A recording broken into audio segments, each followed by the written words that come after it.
So, what we will do today is take a very brief look at Rajmohan's wife. We are not looking at the plot structure, we are not looking at the text at all, just to show you what the novel looked like in the late 19th century, basically when it began to emerge, and how it changed by the time the actual flowering, the actual emergence happens in the 1930s with the triumvirate Raja Rao, Anand and R.K. Narayan.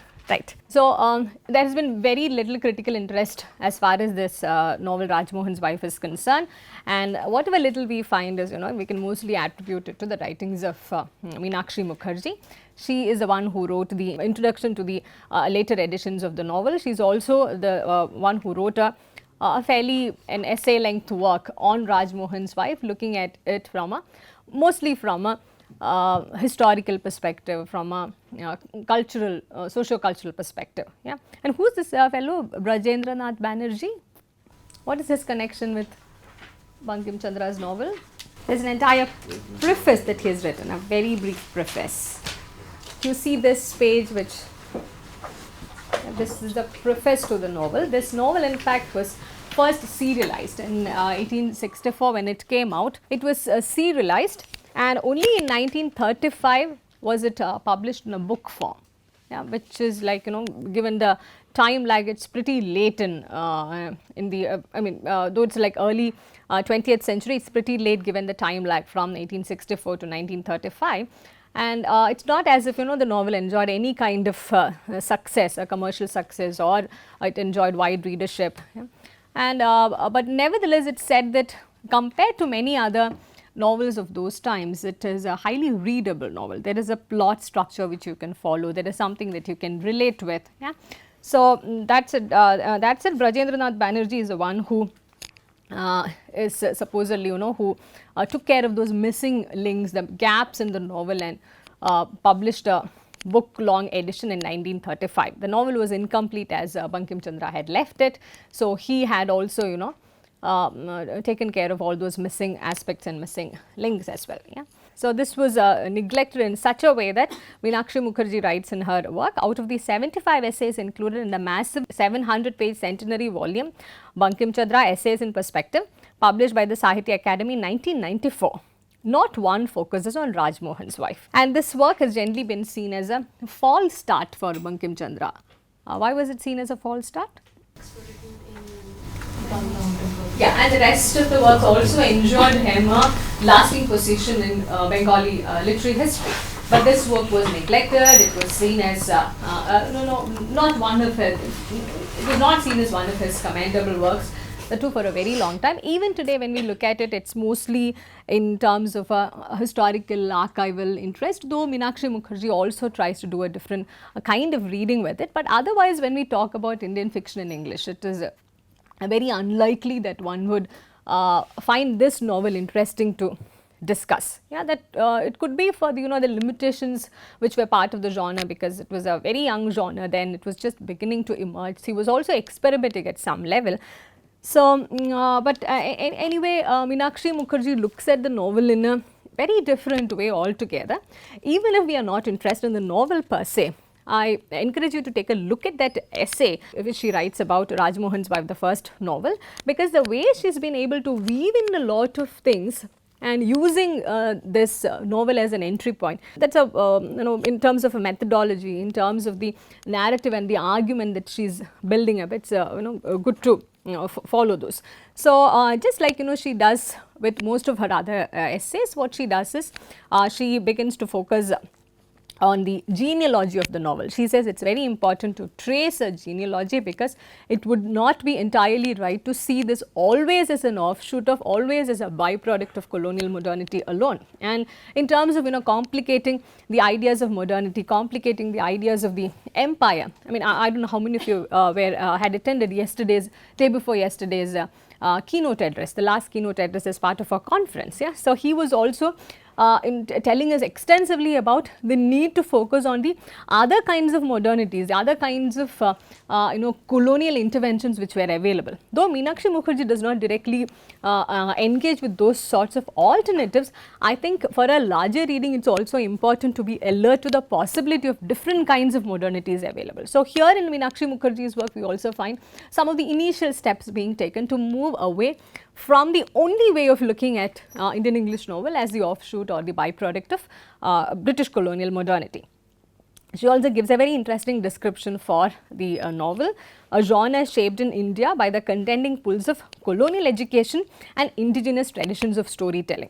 And these indigenous traditions of storytelling, we find some of it getting reflected in, manifested in Rajmohan's Wife, and also getting extensively used in Kanthapura as well as a narrative technique. So, even when Meenakshi Mukherjee is telling us this was a neglected novel and now maybe we do not have much of an interest in the novel except for the archival historical interest, she gives us 4 specific reasons to go back to the novel again.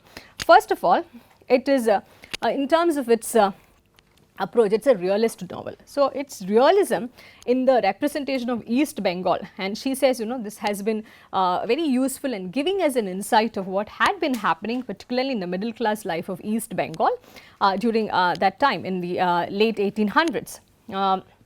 Or rather from the mid 1800s onwards, and she also says that it goes beyond a mere focus on realism, it goes beyond realism and makes use of nature in a very different way altogether, an evocative use of nature as she says, and she says it also anticipates many of Bankim Chandra's later novels in Bengali.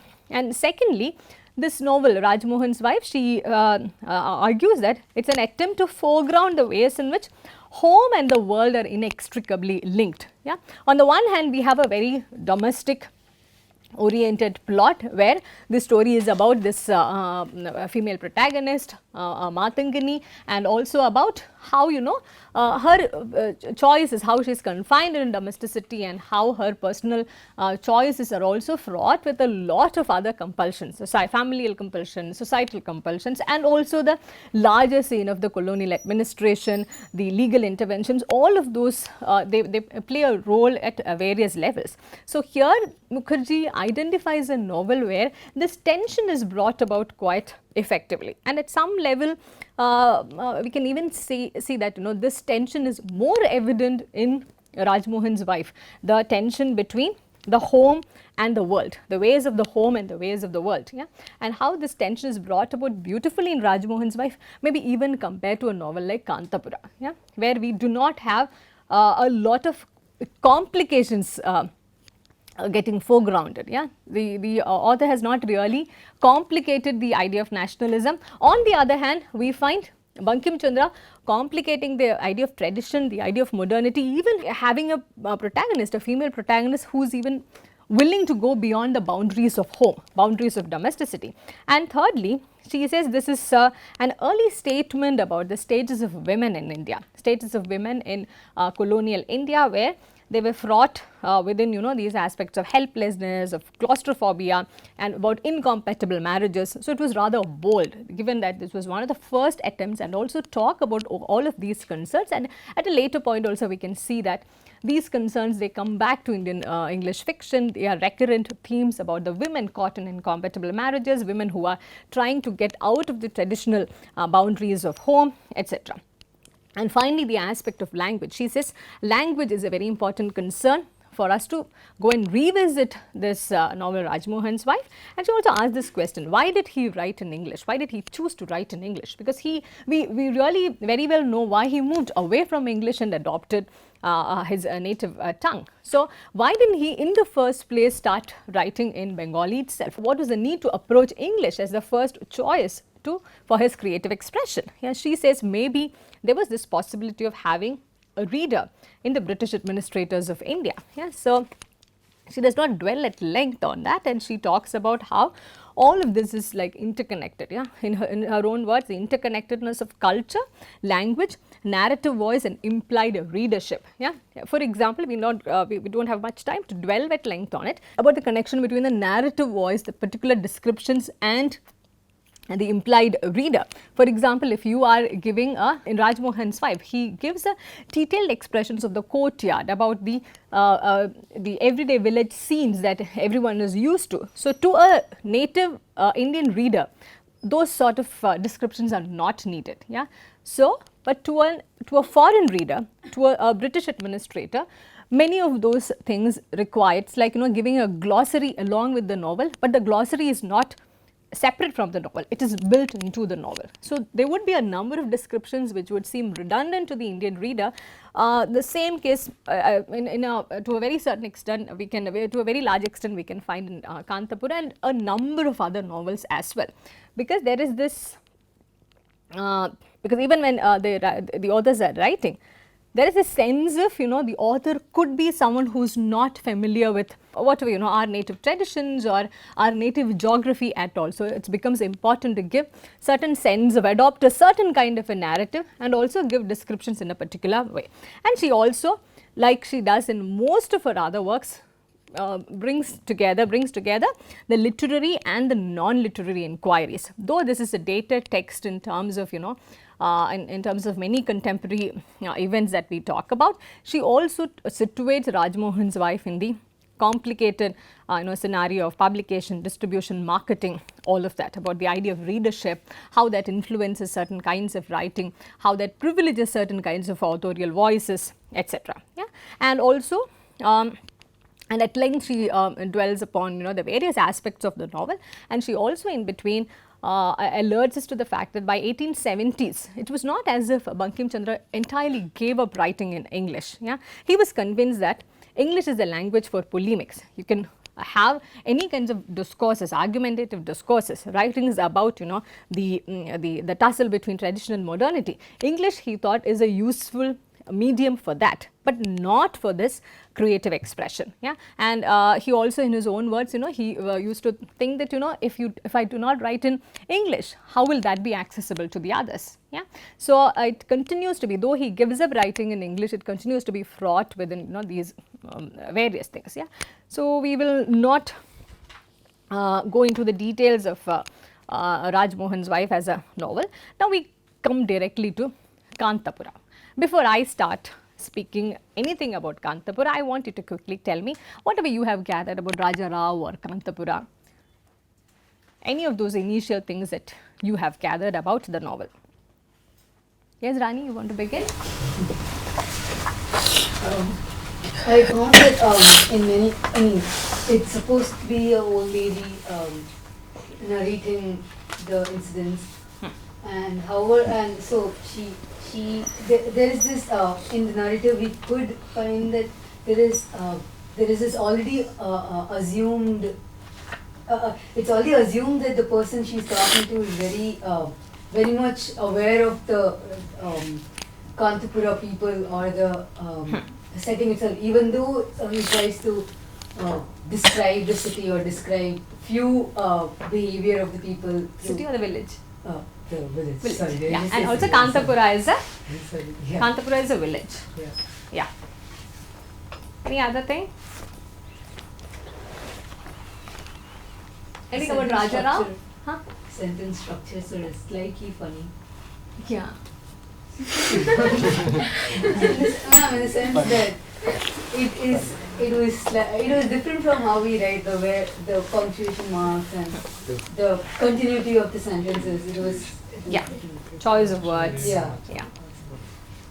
Very different kind of, though it's English language, very different kind of English language than the ones that we are using now. But again, that need not come as a surprise, given that this was 1930s and we are now just about maybe another 15 years to 2030.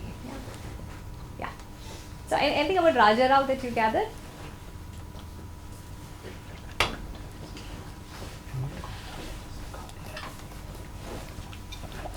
Yeah. You heard somebody whispering Gandhi? Yeah. Huh? He was what? Gandhian. He was a Gandhian. Yeah, he was. Okay. Nationalist and a Gandhian. Okay, but where did he live? I'm not sure. Where did US? He taught in the US as a professor and then settled there.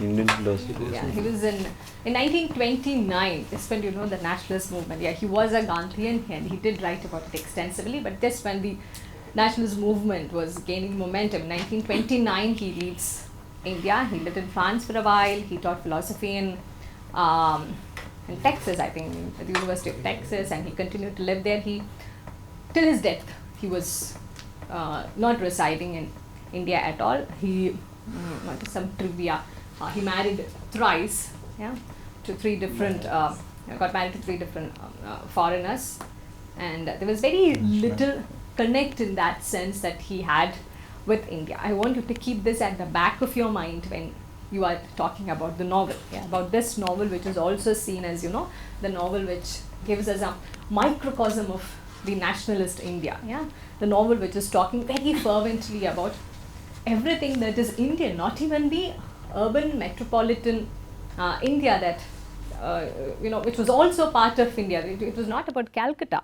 It was not about, one of those the tradition modernity tussles. It was about a village which was responding to who? Gandhi and the various other aspects of nationalist movement. But anyway, Raja Rao also is a legitimate Indian English writer in the sense that he received the Sahitya Academy Award in 1964, and most of these writers, if you also see the the strange ways in which it works, most of the writers who won Sahitya Academy awards, they are also part of the curriculum in different ways. But if you look at any of the universities in India or abroad where Indian writing in English is offered as a course, we can also see this pattern. All these award-winning novelists, either Sahitya Academy or the Booker events, they are all part of the canon in that sense, part of the syllabus in that sense, which is why we also find it a little difficult to talk about those novels which are not part of this award-winning company of novels. Because the framework has already been set. So the moment you bring in a different kind of a writer, and for the same reason you would also find that most of these women novelists, except for the say Arundhati Roy's novel or the very oft talked about novels, it is a couple of Kamala Markandeya's works or Anita Desai's works. Other than that, for example, if you suddenly bring in a novel like Heat and Dust, who's about to present on Heat and Heat and Dust, Ruth Praver Chhabwala, you don't know like which framework she would suddenly fit into, because her identity is contested. So I want you to keep all of these things at the back of your mind even when we begin talking about the actual beginning of Indian English writing with the novel Kanthapura. So this was not the only work that he wrote, and it's generally seen that there are three major works which are considered as the representative of all of his works. He had written extensively, prolifically. Kanthapura 1938, and The Cow of the Barricades. It has a very different narrative tone, entirely different narrative tone. It's more hilarious, it's more satirical, not very very prosaic and matter of fact like he does in Kanthapura. Cow of the Barricades was in 1947, and The Serpent and the Rope in 1960. So we also find that his writing style had changed radically in the 1960s from the way he wrote in 1938. And we don't know whether it was about the way in which he himself emerged as a writer, or whether he was responding to the nation and its context at particular points of time. If you come to the novel, do you want to give me maybe a 1 or 2 line description of the novel? What is this about? What is Kanthapura about? It's about them being influenced. Here, even if you do not manage to read the novel, I think it's just part of courtesy to at least go through the Wikipedia entry, just to get a sense of what it is all about. Otherwise, it's just not acceptable. So, yes, fine. It's somewhat about, not somewhat, it is about how Gandhi's influence reached the grassroots levels of Indian subcontinent. Yeah, is there a protagonist? Yeah. Yeah. Murthy is the protagonist, and it's about, then there is also the figure of Gandhi, almost like a character in the novel, and there are a few women placed here and there as a narrator, yeah, and there is another woman figure who's also, more accommodative to the Gandhian changes. Basically, it's about what Kanthapura undergoes during this phase of nationalism, under the leadership of, within the village, under the leadership of Murthy, who's heavily influenced by Gandhi. Yeah? So there is nothing else in this novel. So what was the need to write such an extensive narrative, yeah, about Kanthapura, about a village, which also many have said, it's a microcosm of India during those times. Yeah. So if you have the novel with you now, there is a preface, a sort of a preface that he writes. What does he? There's a foreword that Raja Rao has written. It gives a very good rationale for writing in English. Yes. Yes. So he says it's not exactly an alien language. It's the language of an intellectual maker. He compares it with like Sanskrit or Persian, which is equally alien for Indians earlier. So he says we're all instinctively bilingual. Many of us writing in our own language and in English. We cannot write in English. We should not. Yeah. So we have grown to look at the large world as part of us. So our method of expression therefore has to be dialect. It will someday prove to be as distinctive and colorful as the Irish or American. Okay. Why is he doing this? I think, ma'am, he was again and again thinking of, is it doing right by writing in English language? And this was something which was again and again in his back of the mind. And he even talked to Gandhi about this, that Yeah. should I be continuing writing in English? Right. So this was something which he was struggling with throughout his life within himself. Yes, because the other writer who started writing in English, Bankim Chandra Chattopadhyay, yeah, he couldn't really make it big in English language for his own reasons of conviction, and also this is there in the cultural fabric of the nation at that point of time, that writing in English also means colonial subservience. Writing in your own language is being loyal to the nationalist cause. Yeah, so all the more reason for him to use English and write about the very traditional aspects, write about the native nationalist movement that is going on, and also using a technique which is indigenous in a certain way. Yeah, just like how in between the novel there is also an instance where when Murthy wants to tell the villagers about Gandhi, he adopts his Harikatha tradition, yeah, to uses those narrative skills to talk about Gandhi, and there is very little sense of the colonial modernity that we get in a direct sense. There is a way in which the novel questions certain hierarchies related to caste,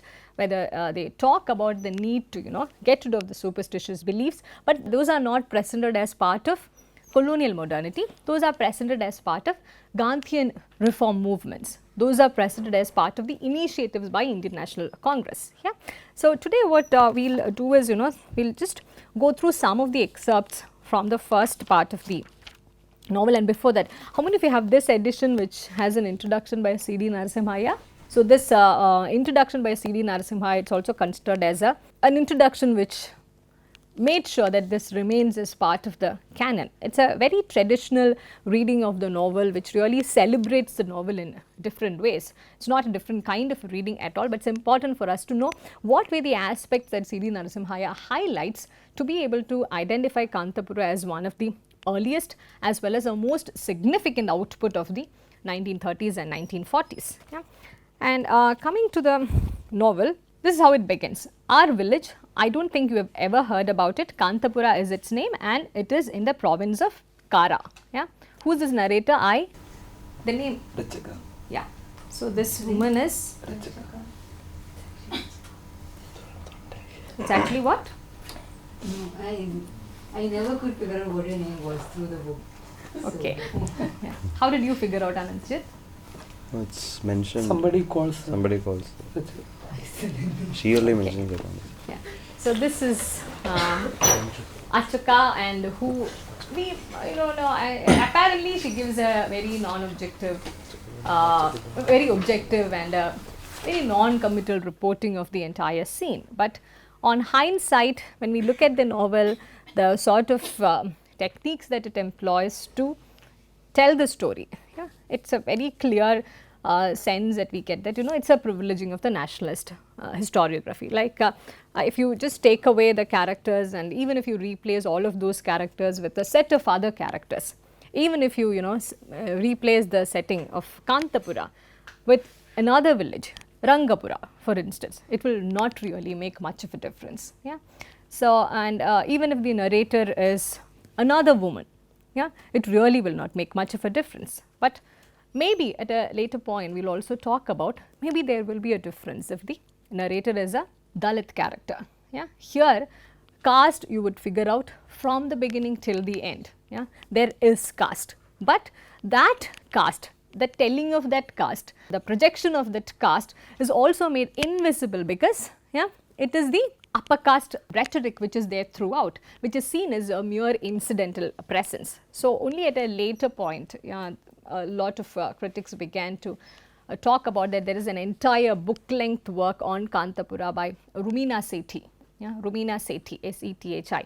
So, her book is titled Myths of the Nation. Yeah. So, there she talks about only this novel Kanthapura.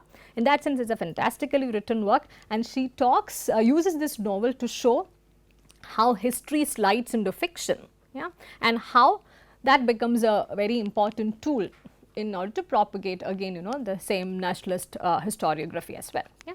So, coming back to the novel, in the first paragraph it is a detailed description, yeah, like Rani said, yeah, it is a long and winding description. Most of the sentences, they begin somewhere and then you will have to really struggle to find a way through the sentence. Yeah.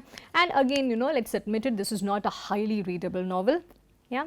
So, unless, you know, this is part of a course, like many have also spoken about that, yeah, unless it is part of, you know, these courses, unless it is part of the curriculum, yeah, there is very little that a reader would find interesting about such a novel, yeah, due to various reasons. Yeah, there are, the narrative technique is no one thinks it is like very compelling, yeah, and there is a lot of repetition. Yeah, it is like one unending saga about Gandhi and his efforts, and sometimes in certain descriptions you would feel that, you know, it is the same sort of thing which you read again and you will get a feeling you are going to read the same thing again. Yeah, and about the descriptions of the geography, the landscape, yeah, it is very evident, it is also intended, it also gives us the impression that there is an implied foreign non-Indian reader as well, yeah, because that is how the descriptions go, yeah, to make us familiar with, right from the beginning you get that sense, okay, because many of the things that we otherwise take for granted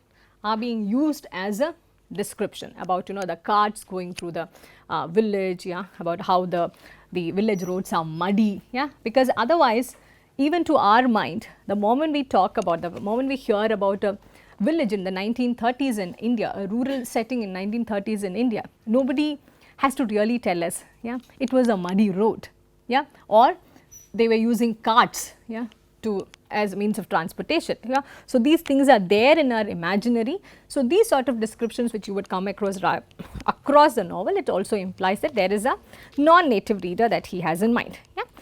And just like Gandhi is a towering figure from the beginning, even before Gandhi comes in, there is religion which is a very predominant overarching thing in the village. And who is this goddess that they talk about? Kenchamma. Yeah. So, it is a typical village setting. He has invoked every possible thing to, you know, give us that feel about a typical village, which is not yet initiated into modernity, a little hesitant to engage with modernity as well, totally rooted in all those caste ridden, religious ridden aspects. Yeah. And I do not know if we will be having the same set of page numbers. In what I have is 4th page, it talks about, you know, the village. Our village had 4 and 20 houses, yeah. Not all were big like Postmaster Suryanarayana's double-storied house by the temple corner. Some were really not bad to look at. Patwari Nanjandia had a veranda with 2 rooms built onto the old house. He had even put glass panes to the windows, which even postmaster Suryanarayana could not boast of. So there are these characters which are being introduced to. It talks about, you know, how just like any other village, it's not a very homogeneous setting. People from all classes with different kinds of lifestyles are all part of this village. Now, in page 7, it makes a very interesting turn. Till now, I have spoken only about the Brahmin quarter. Our village had a Paraya quarter too, a potter's quarter, a weaver's quarter and a Shudra quarter. How many huts had we there? I do not know. There may have been 90 or 100, though 100 may be the right number.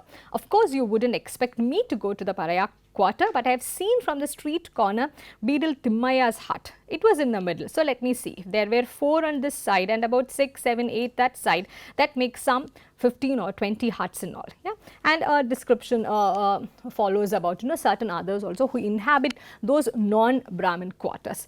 So, though this has been presented as a microcosm of India, yeah? So, right at the outset, this compartmentalization is there. The narrator clearly identifies with whatever happens in the Brahmin quarters, and you also know the way she talks about it, though the writer is trying to be very conscious about this fact and trying to include them and trying to you know, make her talk in a very perhaps an ironical way, and uses that as a mild satire as well. Irrespective of that, the rest of the novel also, the I is always representative of the Brahmin quarters, yeah, and also about how this division is very much there. There is also an impossibility of having a neutral narrator. So, here, you know, this also brings us to this question, why can't Achukka be, you know, because the author, he can use his own liberty to make Achukka Brahmin or one of, you know, the inhabitants of the potter's quarter or the Shudra quarter or the weaver's quarter. Why was that not done? Yeah? If he was trying to emulate the things that Gandhi was talking about, or was Gandhi also talking about things in the same rhetoric? Yeah? Was it always about the sense of agency being invested on the upper caste character with the others being incorporated? Yeah? So, those are, you know, some of the questions that we should come back to. And by page 9, we are introduced to Murti. Yeah? And there is this para which begins with, are we on the same page, Rani? Doesn't look like, no? Okay, because there are no other ways in which the text is organized. It's just there are no parts, nothing of that sort, you know, it's just paragraph by paragraph. And there are these different sections again, so the sections which are not really numbered. So, we are very soon in the first part itself introduced to this main character Murti, and this is what Murti is. Corner house, Narsamma's son. So, also think about, you know, the address, the ways in which, you know, he gives us a sense of the locality. Yeah? Every house is described in connection with another house. Those are all, you know, very village like setting as well. And Murti, our Murti as we always called him. Yeah? And he is, what kind of a person is he? Anybody? Murti?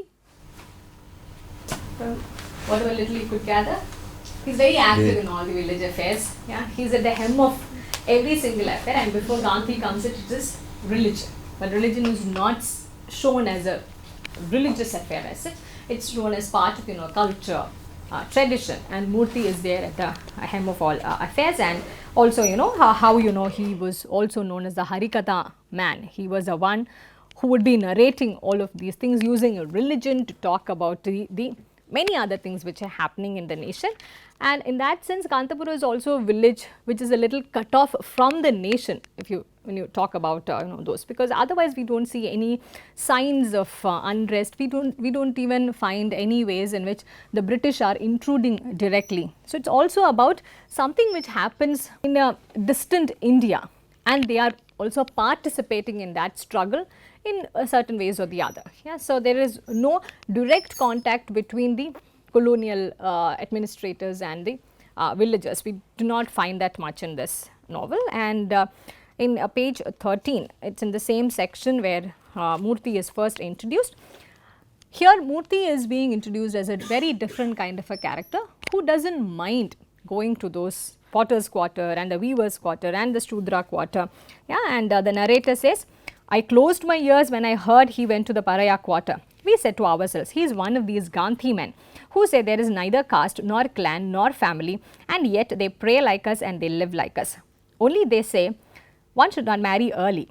One should allow widows to take husbands, and a Brahmin might marry a Paraya and a Paraya a Brahmin. Well, let them say. How does it affect us? We shall be dead before the world is polluted. We shall have our eyes closed. Yeah? So, we are also given to understand that this is not a village which is open to any of these changes. They really cannot accept what Murthy is saying or what Gandhi is saying and what Murthy is following in that sense. Yeah? And about, we also are being introduced to Mahatma, the things such as Swaraj and the need for, Swaraj too is a three-eyed, about what Gandhi speaks about. Swaraj, self-purification, Hindu-Muslim unity, and about this Hindu-Muslim unity thing. So, the village is predominantly Hindu, and we also get a sense that we are not being told directly that there are no Muslims at all, but we get a sense of an ongoing rivalry, not just in Kanthapura, but across the nation, because there is this repeated focus on Gandhi calling for the need for Hindu-Muslim unity, and many finding it a little absurd. I mean, so far we've been doing well on our own. So, what is this new need to integrate with others and all.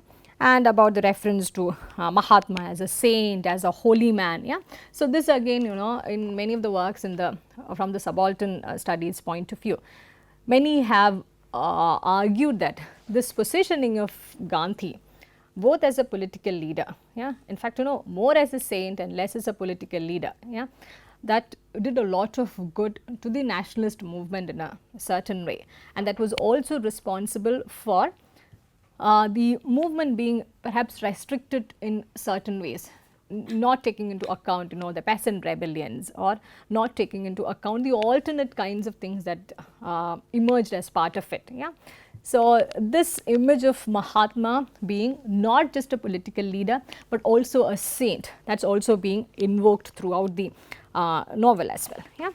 So, a little further into the novel, and in between we also get a sense of how Mahatma is a person who spends a lot of time spinning for 2 hours immediately after his prayers, and also trying to popularize charka in the village. Those sort of things are happening, but people really do not have much of an idea of who Mahatma is, who Gandhi is, except through the interventions made by Murthy.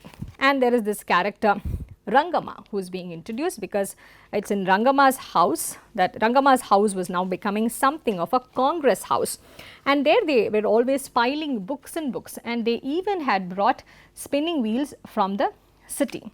So, Indian National Congress and the ones who are supporting the Congress are also being seen as agents of modernity as well. They are the ones who read, they are the ones who are not just imitating Mahatma and his ideals, but they are also giving us a new way of living.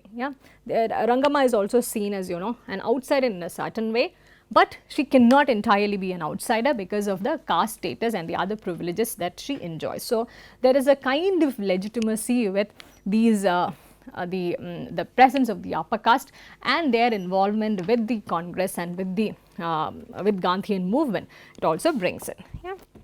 Then there is also a character Bade Khan, who is also the only Muslim character throughout the novel, and he is very unapologetically presented as the villain of the novel, and throughout the character it was not even as if he is presented with certain shades of grey.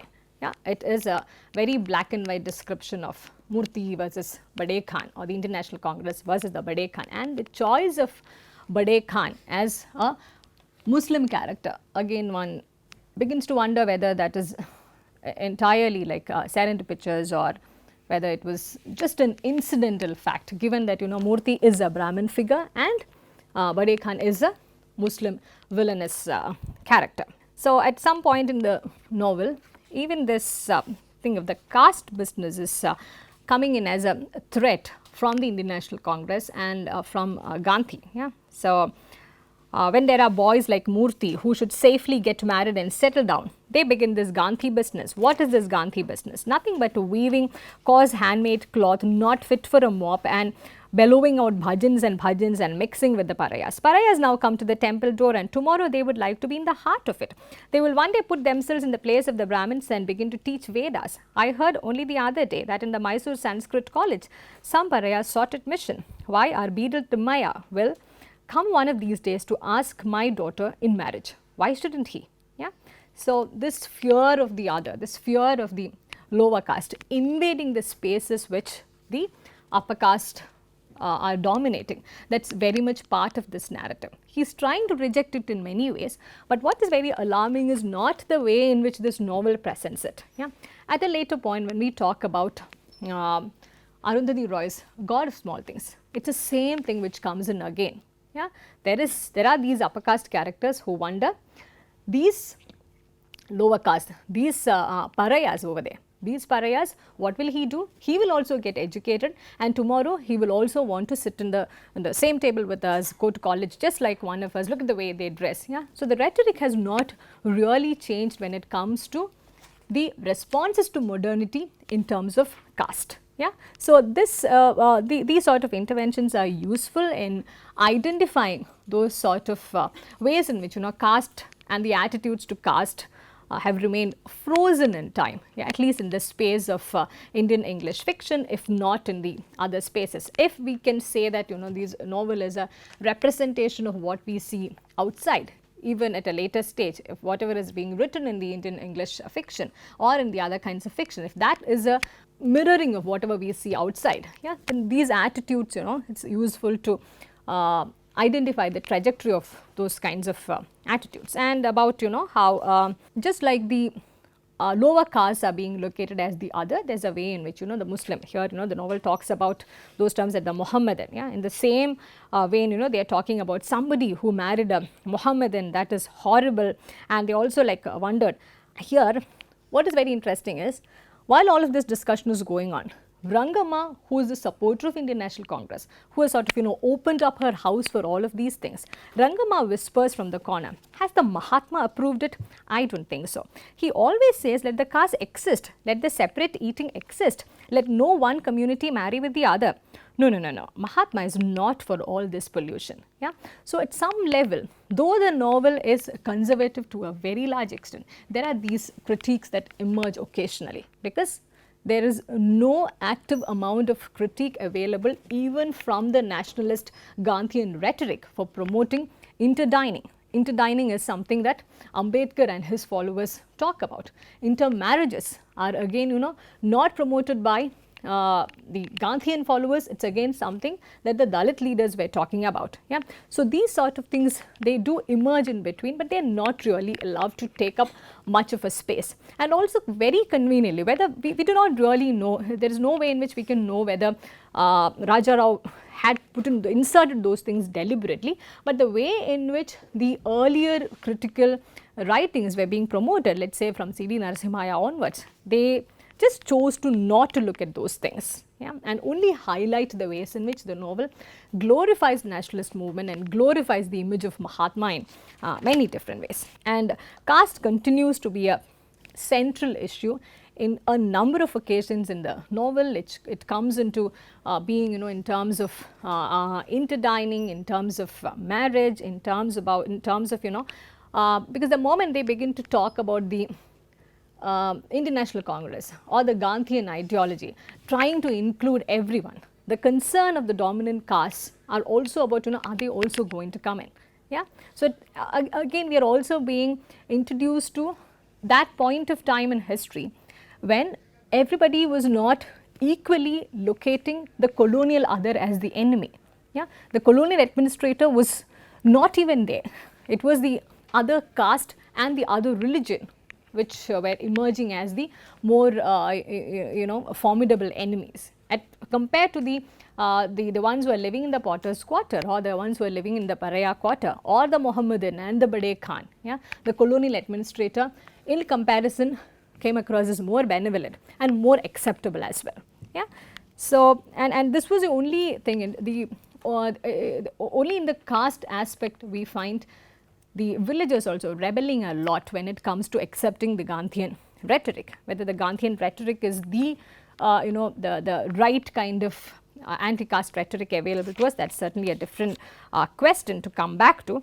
So, these sort of concerns mostly dominate the novel. So, we will not be looking at all of the things that the novel talks about.